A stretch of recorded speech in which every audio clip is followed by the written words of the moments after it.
हमारी कंधे के ऊपर बंदूक रख के वो अपना फायदा देंगे। वो 3% थे, हम 97%। सरकार कहीं ना कहीं अपना पल्ला झाड़ते इसलिए नजर आती है कि वो 3% को देना इजी समझती है कंपेयर देन 97% को। उन्होंने क्या किया, हमको सबज बाग दिखा के अपना उल्लू सीधा कर गए। हमारे साथ यही एक धोखा हुआ, हमें उनके ऊपर विश्वास कर लिया और वो हमारे साथ विश्वासघात हुआ। हमें तो जब ये सब चीजें बाहर आई तब पता चला कि उन्होंने हमारे पेट में खंजर घोपा है, पीठ में नहीं, सीधा पेट में खंजर घोप दे। और जंतर मंतर पर लगातार 20 दिनों से जो पूर्व सैनिक है वो बैठे हुए हैं और इनकी जो मांगे हैं वो अभी तक सरकार नहीं मान रही है। तो सर ऐसा क्या कारण है कि आपकी बातें सरकार नहीं मान रही है? क्योंकि जो कमेटी सरकार के द्वारा गठित की गई थी उसमें हमारी रिप्रेजेंटेशन 0 थी। हमारा जो सिपाही से और सूबेदार मेजर तक की बराबर की रैंकें हैं उनमें से हमारा कोई नुमाइंदा नहीं लिया गया था, इसलिए समस्या पैदा हुई। तो जैसे आप जो बात कर रहे हैं वो आपके अपना जो पिछला आंदोलन था उसकी बात कर रहे हैं, सही बोल रहा हूँ मैं? हाँ, तो जो इसमें जो आपका रिप्रेजेंटेशन था आप बोल रहे हैं कि हमारा नहीं था, लेकिन आप लोग भी तो साथ में थे, आप लोग साथ में थे उनके? थे, हमारे साथ धोखा हुआ है। किसने धोखा किया है? जनरल सतवीर ने। अच्छा, हाँ, नारे मार पर बुलवाता रहा, भूखे हम बिछाए, सारा वो ले गया। वो अधिकारी जो वर्ग था उन्होंने हमारे जो लोग आते थे उनका मिसयूज किया। हमारी कंधे के ऊपर बंदूक रख के वो अपना फायदा देंगे। वो 3% थे, हम 97% थे। उन्होंने क्या किया, हमको सबज बाग दिखा के अपना उल्लू सीधा कर गए वो लोग। हमें तो पता नहीं लगने दिया। हमें तो जब ये सब चीज़ें बाहर आई तब पता चला कि उन्होंने हमारे पेट में खंजर घोपा है, पीठ में नहीं, सीधा पेट में खंजर घोप गए वो हमारे साथ मीठा बोल के। तो कहीं ना कहीं इनका ये कहना है कि इनके जो आर्मी के जो ऑफिसर्स थे उन्होंने आपके साथ में जो है वो धोखा दिया है। आर्मी, नेवी, एयरफोर्स सभी के अधिकारी जो हैं, तीनों डिफेंस की तीनों सर्विस हैं, तीनों के अधिकारी वर्ग ने धोखा किया है। अकेले आर्मी के नहीं। तो सर ये कहीं ना कहीं आपकी गलती रही है, कहीं ना कहीं ये जो है ये आपकी गलती रही है कि आपकी जब टीम जब सरकार से बात करने गई थी तो आपने उसमें अपना रिप्रेजेंटेशन क्यों नहीं भेजा? हमने सब कुछ भेजा है, हमारे साथ में धोखा हुआ है, अन्याय हुआ है। लेकिन आपकी बात तो सरकार के सामने करने वाला कोई नहीं था। थे ना, अधिकारी तो थे। जो हमारे अधिकारी थे, हम यही तो कहना चाहते हैं, सरकार को यही तो सूचित करना चाहते हैं कि हमारे साथ हमारे अधिकारियों ने धोखा किया है। सरकार को हम दोष नहीं दे रहे हैं, सरकार ने पैसा दिया है, लेकिन सरकार कहीं ना कहीं अपना पल्ला झाड़ते इसलिए नजर आती है कि वो 3% को देना इजी समझती है कंपेयर देन 97% को। 97% ज्यादा है। उन्होंने पैसा दिया है, हम सरकार के देखो सम्मान करते हैं, उन्होंने देश का अपने सैनिक का सम्मान किया है, लेकिन हम तो उन गद्दारों को सामने लाना चाहते हैं सरकार के कि वो गद्दार हैं जिन्होंने अपने इतनी बड़ी संख्या पर 97% जवान जेसीओज को धोखा दिया करके सिर्फ अपना पेट भर लिया है, चाहे उसमें जनरल सतवीर हो चाहे वो कोई भी अधिकारी हो। तो यही तो हम सिर्फ अपने यहाँ संगमिति करने का, धरना प्रदर्शन करने का यही उचित है कि सरकार को सच्चाई का पता लगे, भाई सच्चाई है क्या, किस कारण से धरने पे बैठे हैं। सरकार से हमें दिक्कत नहीं है, दिक्कत तो वो है कि जो हमारा हक है वो हमें मिलना चाहिए। जो उन्होंने सरकार ने हमारे को करोड़ों रुपए दिए हैं, आंकड़े के साथ मैं नहीं बता रहा हूँ, लेकिन जो करोड़ों रुपए दिए हैं वो जिनका हक है उन्हें दिया जाना चाहिए, ना कि 3% में डिवाइड हो जाना चाहिए। वो 3% में उन्होंने अपने पास 80% रख दिया और 20% में सिर्फ बाकी जनता को कर दिया। ये कोई औचित्य नहीं बनता है। तो उसी के लिए ये हमारी सबका संघर्ष समिति जो जेसीओज ओवर्स ने देश आजाद होने के बाद पहली बार ओवर्स अदर रैंक्स की जो समिति बनी है वो सिर्फ इसलिए बनी है क्योंकि हमारे अधिकारियों ने हमारे साथ धोखा किया है।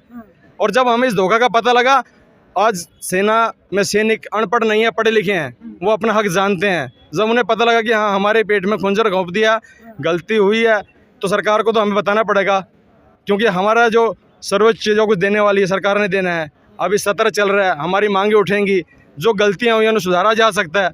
उसी चीज़ को तो हम सामने लाना चाहते हैं सरकार के। सर आप क्या बोलना चाहेंगे? देखो सर, आप जैसे कह रहे हो कि भी आपका प्रतिनिधि करने वाला क्यों नहीं था। हम सैनिक हैं और सैनिक हमेशा कभी भी ये धरना प्रदर्शन हड़ताल इनके ऊपर नहीं जाता है। ये हमारी जो पूरे विश्व में हमारी जो सेनाएं हैं उनका एक नाम रहा है, और वो नाम रहा है सिर्फ अनुशासित रहने से। अनुशासन प्रिय हैं, अनुशासन में रहते हैं, और सेवा में रहते हुए हमारी जो ट्रेनिंग इस टाइप से दी जाती है कि हम अपने अधिकारी के प्रति वफादार निभाते हैं, वफा देते हैं। हम कभी उनको हम गलत नहीं कह सकते, क्योंकि वो हमारा हर जगह पर ख्याल करते हैं। इसीलिए अभी भी हमने यही सोचा कि ये हमारे साथ हैं, हमारे दुख सुख के साथी हैं, और हमें हमेशा अपने साथ लेकर के चलेंगे। लेकिन ऐसा उन्होंने किया नहीं, हमारे साथ यही एक धोखा हुआ। हमें उनके ऊपर विश्वास कर लिया और वो हमारे साथ विश्वासघात हुआ। तो आप लोग कहीं ना कहीं ये कहना चाह रहे हैं कि इससे पहले जो आपने आंदोलन किया था वो कहीं ना कहीं फ्लॉप रहा? देखो, अगर आंदोलन फ्लॉप होता तो जो हमारे पक्ष में रखने के लिए अधिकारी बुलाए, उन्हें बुलाया ही नहीं जाता अगर फ्लॉप रहता। देखो, सरकार भी जानती है कि इस देश को एक सैनिक ही बचाता है, सैनिक ही बॉर्डर पे खड़ा है तब ये देश चल रहा है, नहीं तो ये देश गुलाम भी हो सकता है। अच्छा, एक बात और बताइए मुझे, जैसे कि सरकार है, सरकार के सामने आप लोगों की बात सरकार के सामने आप लोगों की बात नहीं पहुंची है, सही बोल रहा हूं मैं? हाँ, जब सरकार के सामने आप लोगों की बात नहीं पहुंची है, आपके अधिकारियों ने आपकी बात नहीं रखी है, तो कहीं ना कहीं इसमें सरकार का तो कोई वो नहीं है। सर रोल क्यों नहीं है सरकार? देखिए, 2006 में से पहले एमएसपी नहीं था। हाँ, एमएसपी मिलिट्री सर्विस पे है, तो 2006 में नहीं थी, उसके बाद बाहर से आई है ये। हाँ, तो बाहर के मुल्क में जो है, जितने भी कंट्री हैं वहाँ पे ऑफिसर एंड जो जेसीओ हैं उनकी एमएसपी पे बराबर है। तो वहाँ से लाए, तो इन्होंने अपनी पहले 2006 में 6000 कर दी और जवानों की 1000 की। अभी भी इन्होंने अपनी 15000 की हुई है, हम लोगों को 5000 मिल रही है। डिसेबिलिटी पेंशन गोली सबको लगती है, जवान को भी और ऑफिसर को भी। ऑफिसर की जो डिसेबिलिटी पेंशन है वो 2.5 लाख है, और जवान की मतलब 15-20 हज़ार है। कितना फ़र्क बताइए? उनकी तनख्वाह भी ज़्यादा है, पेंशन भी ज़्यादा ले रहे हैं, और मतलब डिसेबिलिटी पेंशन भी ज़्यादा देते हैं, एमएसपी भी ज़्यादा ले रहे हैं। ये तो सर आपकी जो है, मैं एक सीधा सवाल पूछ रहा हूँ, आपकी जो न्याय इत्तेफाकी है वो सरकार के साथ है या आपके अपने ऑफिसर्स के साथ है? सर आप बात समझो, मुद्दे को समझना नहीं चाह रहे, आप लोग अलग कर रहे हो। हम ओआरओपी के लिए बैठे हैं, जो 2014 में पहली बार मिली थी हमें। इसमें मेन मुद्दा क्या है? मिलिट्री सर्विस पे 2006 में लागू की गई, उसमें जवान को 1000 रुपये शुरू में कर रहे थे, फिर 2000 कर दी थी, ऑफिसर को 6000 थी। मिलिट्री सर्विस पे मतलब जो रिस्क अलाउंस बोलते हैं फौज में रहने का, वो सबके लिए इक्वल होना चाहिए। वो एक तो वो डिफरेंस है। दूसरा डिफरेंस क्या है? जो 19 में जो पे ओआरओपी जो मिलनी थी, रिवाइज होनी थी 2, उसमें ऑफिसर को तो दे दिया है मैक्सिमम रिवाइज होगी पे, बट ओआर की नहीं। एक तो प्रीमेचर की होगी कि 2014 के बाद जो प्रीमेचर आए उसको नहीं मिलेगी। तो वहाँ कुछ त्रुटियां हैं। वो त्रुटियां क्या रहेगी कि सरकार को जो हमें रिप्रेजेंट कर रहा था, ऑफिसर कर रहा था जनरल सतबीर सिंह, तो वो बात जैसे उसने रखी सरकार ने वैसे कर दी। तो हमारी बातें सरकार तक पहुंचाने के लिए हमने ये धरना स्टार्ट किया। 21वां दिन है और ये जब तक रहेगा। तो आपकी सीधी सी बात यह है कि आपकी जो मांगे हैं वो सरकार तक पहुंचाने के लिए आप लोग यहाँ आए हो, ठीक है? हाँ, लेकिन आपके ही कुछ फौजी भाई हैं जो सरकार में सांसद हैं या मंत्री हैं, वो लोग आपकी बातें क्यों नहीं उठा रहे हैं? सर, मैं वही आपको क्लियर करना चाहता हूँ। अभी आप एक चीज देखिए कि जो सांसद है या मंत्री है, जो भी किसी पद पे गया है, वो हमारा ओआर रैंक से नहीं है। वो अधिकारी ही हैं जो अपनी राजनीतिक रोटियां सेकना जानते हैं। इस मंच का फायदा उठा के वो राजनेता बन गए हैं। तो वो कैसे उठाएंगे? वो तो हमें यहीं धोखा देके चले गए, जबकि उनको ओआरपी उन्हें सोचना चाहिए था कि मेरे देश के सैनिक हैं, इनके ऊपर हमने कमांड की है, लेकिन उनकी आत्मा मर चुकी है। मैं सरेआम बोलता हूँ इस मंच के माध्यम से कि वो लोग जिंदा जरूर हैं, लेकिन उनकी आत्मा मरी हुई है। जिन्होंने अपनी सेना के साथ गद्दारी की है, उन्होंने अपना फायदा उठाने के लिए अपना अलग फार्मूला अपनाया जो 2.81 का हो और जवान का अलग। जबकि एमएसपी रिस्क अलाउंस है, रिस्क इसका जवान का है, जवान फ्रंट लाइन में खड़ा होता है। अधिकारी हमेशा कोरी मैक में रहेगा या शेल्टर में रहेगा, उसको प्रोटेक्शन मिलेगी। जवान तो सामने छाती पे गोली खा रहा है, उसको एमएसपी 5200 रुपये, और कर्मचारी को तो दे दिया अपने 500, लेकिन जो ऑफिसर्स है उसको आपने कितनी दी? 15,000, 3 गुना। आप ये कह रहे हैं कि आपके खुद के फौजी भाई आपकी बात को संसद में या फिर सिर्फ अधिकारी सर है तो वो भी फौजी ना, वही चीज हम कह रहे हैं। उन्हें गद्दारी इसलिए कह रहे हैं, अधिकारी हैं, वो अपने आप को सैनिक कहलवाने में ही तौहीन समझते हैं। वो अधिकारी हैं, वो बोलते हैं मैं अफसर हूँ।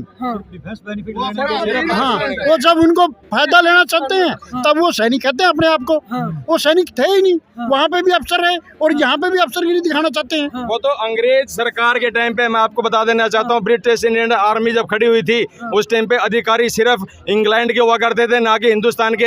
हिंदुस्तान गुलाम था, वो सिर्फ अपने थे। आज भी वो रूल लागू हैं और वो आज भी हमारे साथ वही बर्ताव कर रहे हैं जो अंग्रेज हमारे साथ हिंदुस्तानियों पे क्या करते थे। आप लोगों को आपको क्या लगता है कि आपकी बात संसद में कौन उठाएगा? आप उठाओगे? हमें लगता नहीं है, हमें पूरा विश्वास है कि ये मीडिया के माध्यम से जिस दिन प्रधानमंत्री मोदी जी के पास पहुंच जाएगी या जो भी संसद में बैठे हुए हैं, हमें उनसे पूरा विश्वास है कि वो इस चीज को समझेंगे, क्योंकि वो भी हमारे भाई हैं। हमें नहीं चुना है। कहाँ रही है जो मेन गलती रही है, अधिकारी जैसे पहले फौज होती थी वो ज़्यादातर थोड़े से कम पढ़े लिखे होते थे। आज से 30-40 साल पहले जितने भी संगठन होते थे सब अधिकारियों ने हाईजैक किए हुए थे। वो क्या करते थे, सरकार के पास जब जाते थे अपनी बात मनवा के आ जाते थे। मेन मोटिव क्या हो जाता था कि वो जो लॉयल्टी होती है, जो डिसिप्लिन होता है एक सोल्जर, वो सोचता था कि विश्वास करते हैं हम। आज भी सिविल में सिविल हर पर्सन पे ट्रस्ट करते हैं, हमें विश्वास था ये बात हमारी भी रखेगा। वो लेके तो बात सबकी जाता था लेकिन बंद कमरे में अपनी बात मनवा के आ जाता था। ये जितने भी पूरे इंडिया के लोग हैं ये ठगा महसूस नहीं कर रहे, ये ठगे गए हैं। किसके द्वारा? ये उन सैनिक के द्वारा नहीं। सैनिक मत बोलो आप, मेरे नमन निवेदन है सभी से। वो ऑफिसर अधिकारी है, उन्होंने इनको ठगा है, हम सबको ठगा है। हम चाहते हैं सरकार जेसीओ जोहार का पहली बार आज़ादी के बाद 75 वर्षों में संगठन बनाए। आप इनसे बात करिए, जो ये बात रखेंगे हमें पूर्ण विश्वास है जेसीओ जोहार अपनी बात रखेगा। आप उस पर अमल करिए। सरकार करना चाहती है तो इनकी बातों पे करिए। सर आप अभी कुछ बोल रहे थे, तो बोलो। हम ये कह रहे हैं कि आप जैसे बार बार ये कह रहे हो कि वो भी सैनिक है, आप भी सैनिक है, लेकिन सैनिक हैं तो जब वेतन भत्ता और वो सारी चीज़ें साफ हो जाती हैं, उनके वेतन में और हमारे वेतन में काफ़ी डिफरेंट है। तो वो डिफरेंट वेतन अगर बढ़ता है तो वेतन बढ़ोतरी हमेशा हर जगह पर एक ही फार्मूले से बढ़ती है। अधिकारी या कर्मचारी का जो वेतन भत्ते की जो बढ़ोतरी है वो इक्वल होती है, अलग अलग नहीं होती है। ये हमारे साथ अलग से किया गया है कि अधिकारी की जो वेतन है वो 2.8 फार्मूले से बढ़ाया है और हमारी जो जेसीओ जोहार की जो वेतन है वो 2.57 से बढ़ाया। क्यों? ये कौन दूर करेगा? ये जो कमेटी बनी है या गवर्नमेंट का जो भी नुमाइंदा था, उन्होंने इस चीज़ को, ये विसंगतियाँ हैं, ये इनको दूर करना पड़ेगा। जो रिस्क अलाउंस है, MSP, तो आपको अभी भी सरकार से उम्मीद है हमारे को सरकार को, और सरकार हमारी ये बातें सुनेगी और हम सरकार तक ये बातें पहुंचाना चाहते हैं। लेकिन इसमें मीडिया का सहयोग रहेगा। मीडिया अगर ये सभी को सैनिक कह देगी तो सैनिक में तो अधिकारी भी आता है और हमारे सैनिक भी आते हैं। सिर्फ आप ये करिए कि वो ऑफिसर हैं और हम जो हैं जेसीओज हैं, OR हैं, तो वो डिफरेंट है। चलिए, ये थे देश के पूर्व सैनिक जिनका ये कहना है कि इनकी बातें जो है सरकार सुनेगी। यह अभी भी सरकार से उम्मीद लगाए हुए बैठे हैं कि इनकी बातें सरकार के सामने सुनी जाएंगी। धन्यवाद। जय हिंद।